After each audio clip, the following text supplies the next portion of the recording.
कराची में जलकर राख होने वाला गुल प्लाजा, उसकी हम बात करेंगे। ये सिर्फ एक इमारत नहीं है, ये हमारे निज़ाम की बेहिसी का नोहा है, जहां अरबों रुपए के रोज़ाना कारोबार के बीच फायर सेफ्टी महज कागजी फाइल बनकर रह गई है। आग हफ्ते की रात 10 बजे के करीब लगी, लेकिन इतवार की रात तक बुझाई ना जा सकी। दुकानें जली, मगर इससे पहले उम्मीदें और रोजगार जल चुके थे। कहा जा रहा है कि इमारत के अंदर आग बुझाने के आलात मौजूद होते तो शायद नुकसान कम होता।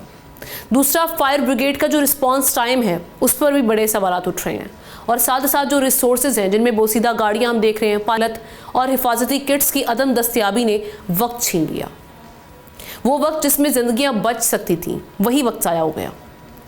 मिसिंग पर्सनस के हवाले से कहा जा रहा है कि ज़्यादातर नौजवान उसमें शामिल हैं। कई लोग ऐसे हैं जिनकी अभी तक तलाश जारी है, जो रिस्क की तलाश में घर से आए थे लेकिन लौट ना सके।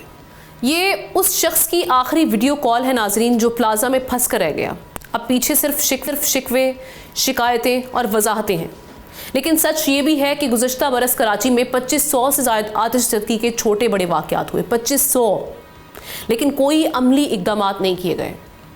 अब वज़ीर आला नोटिस भी ले रहे हैं, प्रेस कॉन्फ्रेंस भी कर रहे हैं, और साथ ही साथ यकीन दहानियाँ भी करा रहे हैं कि कंपनसेशन भी होगी।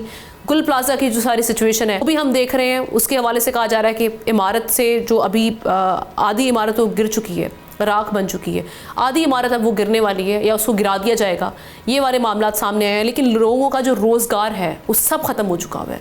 क्या उस हद तक कंपनसेशन होगी? क्या मेडिकल एड फराहम की जाएगी विक्टिम्स को? और क्या इस बार जो ज़िम्मेदार हैं वो उनका तयन होगा, या फिर ऐसी रिपोर्ट्स बनेंगी जिनको हम देखेंगे कि फिर एक बार असाइड कर दिया जाएगा और पब्लिक भी नहीं की जाएंगी?